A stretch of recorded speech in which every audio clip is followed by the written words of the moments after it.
Hey everybody, I'm Chris Wook. The Polk Hinge on-ear headphones came out last year, but it seemed that there were no reviews to be found anywhere online. We couldn't let that happen, could we?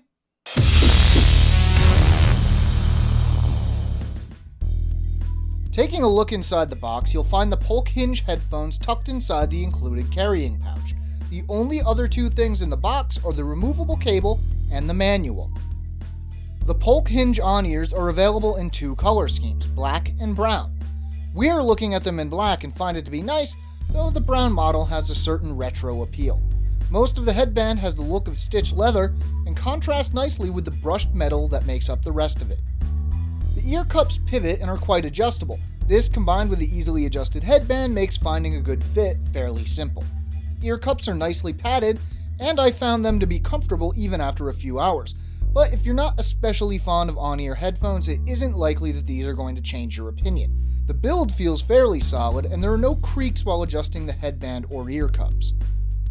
The removable cable that comes with the Polk Hinge headphones uses the mini connector on the headphone end that is becoming more and more of a trend these days.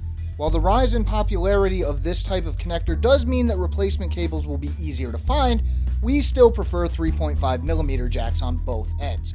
There was a bit of crackling with the headphone jack at first, but once this was resolved, it didn't happen again.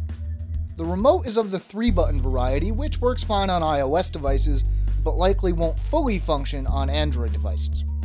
One unusual aspect is that the remote on our review unit had a fairly noisy rattle when it was used. This didn't come through the headphones, but still didn't seem like it should be happening. In testing the Polk Hinge, we did a bit of testing on mobile devices, but most of the testing was done via a computer through a Focusrite Sapphire Pro 40 audio interface. For a playlist of a few of the songs I listened to during testing, check the description. The lows were boomy and full, but didn't exactly provide the best definition. What the lows lack in accuracy is made up in abundance, however. This is a fairly bass-heavy pair of headphones. There's a lot of low-mid presence here, and the high-mid seems somewhat hyped. This is nice for some music styles, but not others. EDM and other electronic genres are likely the best fit. There's plenty of detail in the high end. Crash cymbals came through nicely without sounding harsh, and general detail was fairly good. Polk makes a point of mentioning its passive sound isolation, and it does work pretty well. Outside noise wasn't very apparent, and there isn't much sound leakage either. These list for $179, and at that price, they're just really not worth it. There are better options out there. That said, you can often find them going for a whole lot less online.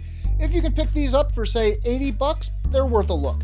We're giving the Polk Hinge on-ear headphones a 7.8 out of 10. And that's it for this one, everybody. For all the details, check out the full review over at soundguys.com. You can find a link in the description. If you liked the video, let us know, and don't forget to subscribe. I'm Chris Wook. Thanks for watching.